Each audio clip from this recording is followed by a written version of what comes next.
अब हम फिर लौट आते हैं माइक नंबर 1 पर। माइक नंबर 1 पर अगर कोई गैर मुस्लिम भाई मौजूद हैं तो कर सकते हैं अपना सवाल।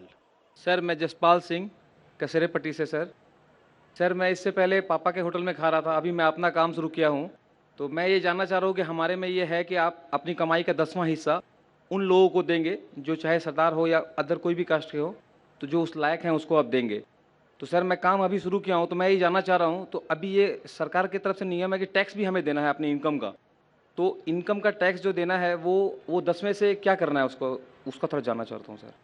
भाई का सवाल है कि उन्हें धंधा अलग किया अपने वालिद से और उनके मजहब में, और सही फरमाते कि 10वां हिस्सा 1/10 वो चैरिटी में देना चाहिए लोग को। तो ये पूछते हैं जो गवर्नमेंट टैक्स लेती है क्या वो चैरिटी में गिना जा सकता है? वो गवर्नमेंट अगर टैक्स लेती है और आपके मजहब के हिसाब से खर्चा करती है तो सही है, कोई भी गवर्नमेंट। बाद में मैं हिंदुस्तान पे आता हूँ। मिसाल के तौर पे कई मुस्लिम गवर्नमेंट है जो पूरे दुनिया में जो ज़कात लेती है अपने नागरिक से, लेकिन कुरान के हिसाब से खर्चा नहीं करती है, तो गलत है। लेकिन बहुत से मुसलमान मुल्क है जो ज़कात लेती है अपने नागरिक से और कुरान और हदीस के मुताबिक खर्चा करती है, तो फिर आपको फिर से ज़कात देने की ज़रूरत नहीं। हमारे इस्लाम में 10% कमाई का नहीं, 2.5% बचत का, और 2.5% बचत का अक्सर 10% कमाई से ज़्यादा होता है। क्योंकि अगर एक इंसान जब बचाने लगता है, गरीब इंसान के लिए कम है, गरीब इंसान के लिए 2.5% बचत 10% कमाई से कम है। एक आदमी जो कमाता है 10,000, 20,000, 50,000 रुपया, वो कमा कमा के घर खरीदता है, तो घर तो उसकी बचत नहीं हुई। बचत मतलब जो आम जरूरत के अलावा जो बचत होती है उसका इस्लाम में 2.5% देना चाहिए। यानी उसका मतलब 85 ग्राम सोने से ज्यादा बचत आपके पास है तो आपको ज़कात देने का। तो गरीब इंसान के लिए 2.5% तो उसके कमाई का 1% भी शायद न हो, वो 0% है अगर उसकी बचत है ही नहीं तो। अमीर इंसान जो 10 लाख कमाता है महीने का, 1 करोड़ कमाता है, 20 करोड़ कमाता है, वो काफी बचाने लगता है। तो 2.5% बचत उसके 10% कमाई से ज्यादा होता है अगर सही तरीके से हिसाब करे। बहुत से मुसलमान बोलते हैं मैं तो हिसाब करता ही नहीं हूं, मैं मेरे 2.5% कमाई का देता हूं, मैं ज्यादा देता हूं। वो बेवकूफ है। अमीर लोग, कुछ अमीर मुझे मिले और बोलते हैं मैं तो डॉक्टर साहब ज्यादा देता हूँ। क्यों? मैं बचत का नहीं देता, कमाई का देता हूँ। अरे मैंने बोला भाई सोच ही गलत है। वो गरीब इंसान बोला तो समझे। अमीर इंसान जितना ज्यादा कमाने लगता है और जितनी बचत बढ़ती जाती है उसकी कमाई का फीसद भी बढ़ता है। तो इसके अंदर जो आपने मुझे पूछा कि आज जो गवर्नमेंट टैक्स लेती है, जितना मेरा इल्म है, जो आपके धर्म में लिखा हुआ है किस तरीके से खर्चा होना चाहिए, ये गवर्नमेंट वैसा खर्चा नहीं करती। तो ये टैक्स अलग है, आपका 10% अलग है। सेम थिंग मुसलमानों के लिए, ये टैक्स के अंदर वो 2.5% ज़कात नहीं गिन सकते। टैक्स जो देते इनकम टैक्स वो अलग है। इनकम टैक्स देने के बाद जो अपनी बचत होती है आपकी जायदाद की, मुसलमान 2.5% निसाब के ऊपर जो है वो देना चाहिए। आपको जो कमाई का 10% देने का है तो आपको देना ही पड़ेगा। टैक्स अलग है, क्योंकि टैक्स जो गवर्नमेंट खर्चा करती है, आपका सिखिज्म, आपका सिख धर्म जो कहता है वो गवर्नमेंट वैसा खर्चा नहीं करती है। तो आप क्योंकि इंडियन सिटीजन है और सिख भी है, आपको 10% भी देना है, टैक्स भी देना है। सेम चीज मुसलमान के लिए 2.5% ज़कात भी देना है अगर आप ज़कात के हकदार है, और टैक्स भी देना है अगर आप टैक्स के हकदार है। सर मैं बिजनेस के लिए सर बैंक गया था सर, तो सर वहाँ हमने एक लोन के लिए अप्लाई किया था। तो सर आप लोगों के काफ़ी लोग, चूंकि यहाँ आबादी सर आप लोगों की ज़्यादा है, तो उधर क्या होता है कि हमें ये प्रॉब्लम है कि लोन जल्दी मेरा पास नहीं हो रहा था। आप लोगों में ब्याज लेने देने के लिए तो मना किया गया है, लेकिन आपके लोग कतार में वहाँ हैं तो हमें परेशानी होती है। इसके बारे में थोड़ा साफ कर देते एक बार। भाई ने पूछा कि क्योंकि मुसलमान ज़्यादा यहाँ हैं और मुसलमान में वो जानते हैं कि लोन लेना हराम, लोन लेना नहीं, लोन ब्याज पे लेना हराम है। लोन ले सकते अगर ब्याज वाला लोन नहीं है, कर्जे हसन है तो ले सकते, लेकिन ब्याज पे लोन लेना हराम है और ब्याज पे पैसा रखना बैंक में भी हराम है। तो भाई साहब पूछ रहे कि आपके लोग क्यों कतार में खड़े, उनको परेशानी होती। एक चीज इन लोग गलती कर रहे, लेकिन आप अगर लोन नहीं ले पाते आपको खुश होना चाहिए। इन लोग खड़े दुखी है, मैं आपके साथ हूं, लेकिन आपको अगर लोन नहीं मिला मैं खुश हूं, क्योंकि भले आपके धर्म में मना है क्या नहीं है, आपको नुकसान तो होगा। मैंने तकरीर किया हूं, interest free economy promulgated by the ब्याज के बिना जो माशरा तरक्की करता है वो सबसे बेहतरीन तरक्की करता है। अभी मौका नहीं सवाल जवाब के अंदर कि मैं 2 घंटे की तकरीर करूं, लेकिन जो बिजनेसमैन ब्याज नहीं लेता है वो ज्यादा तरक्की करता है। मिसाल के तौर पे आज अगर आप शेयर करेंगे कंपनी की, जो कंपनी डेट फ्री है, अगर कंपनी अक्सर बड़ी कंपनी का बैंक से लोन लेती है, वो क्या करती है, शेयर फ्लोट करती है, पब्लिक लिमिटेड शेयर फ्लोट करती है, बोलती ब्लॉक से बोलती है आप पैसा लगाओ मेरे कंपनी में, जो मुनाफा होगा मिल बांट के लेंगे। तो ये कंपनी के लिए भी अच्छा है, लोग के लिए भी अच्छा है। ये जो ब्याज के वजह से अमीर आदमी और अमीर होता है, गरीब आदमी और गरीब होता है, अमीर आदमी और अमीर होता है, गरीब आदमी और गरीब होता है। इसीलिए ब्याज एक नासूर है माशरे के लिए। जो 2008 में जो क्राइसिस हुए थे, इकोनॉमिक क्राइसिस, पता है ना, सिटी बैंक, लीमैन ब्रदर्स, आप बिजनेसमैन तो जानते हैं ना, लीमैन ब्रदर्स का नाम सुनेंगे, सिटी बैंक, जो 2008 में 4 साल पहले पूरा डिबैकल हुआ, पूरा गिरने लगा ब्याज की वजह से। तो इसीलिए ब्याज लेना देना गलत है। मेरी आपसे दरखास्त है कि आप कतार में मत खड़े रहो, अपने कोई भाई से बोलो भाई साथ में धंधा करेंगे, मिल बांट के खाएंगे, उसमें आपकी भी तरक्की होंगी, उनकी भी तरक्की होंगी और माशरा भी सुधरेगा। Hope the answer the question. अब हम चलते हैं माइक नंबर 3 पर। माइक नंबर 3 पर अगर कोई गैर मुस्लिम भाई मौजूद हैं तो अपना सवाल कर सकते हैं। हेलो, हाँ मैं हिंदू हूँ लेकिन मैं मुसलमान बनना चाहता हूँ।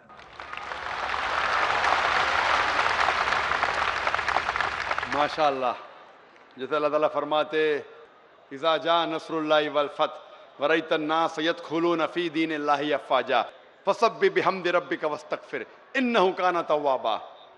इज़ा जा क्या जो सूरा है, माशाअल्लाह, कि आप देख रहे फौज लोग इस्लाम में दाखिल हो रहे हैं, ये अल्लाह की मेहरबानी है और हम इस्तगफार करते हैं। भाई साहब, आप मानते हैं कि खुदा एक है? खुदा के आप मानते हैं कि मूर्ति पूजा गलत है? गलत है। आप मानते हैं कि मोहम्मद सल्लल्लाहु अलैहि वसल्लम आखिरी पैगंबर है? पैगंबर है। आपको कोई भी जबरदस्ती कर रहा है इस्लाम कबूल करने के लिए? नहीं। आपको कोई भी दबाव डाल रहा है इस्लाम कबूल करने के लिए? नहीं। कोई भी रिश्वत दे रहा है? नहीं।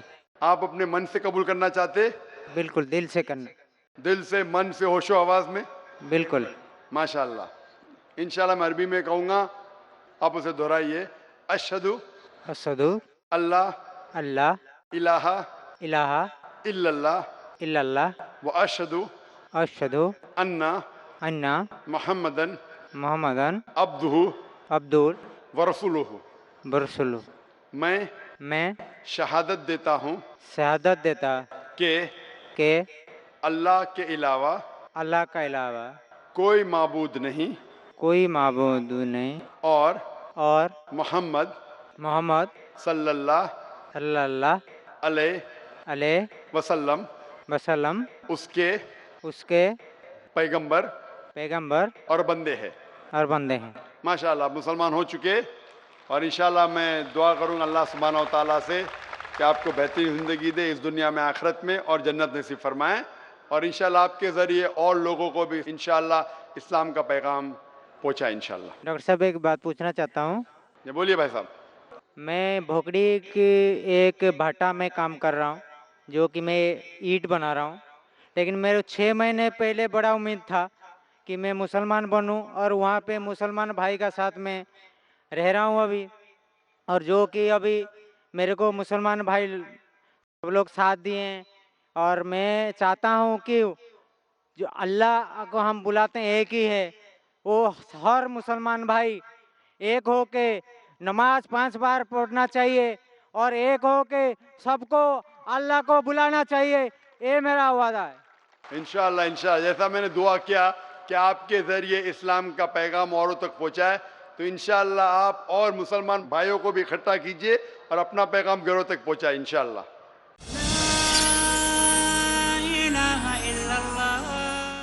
बिस्मिल्लाहिर्रहमानिर्रहीम। इक़रा बिस्मि रब्बिकल्लज़ी खलक़ खलक़ल इंसान मिन अलक़।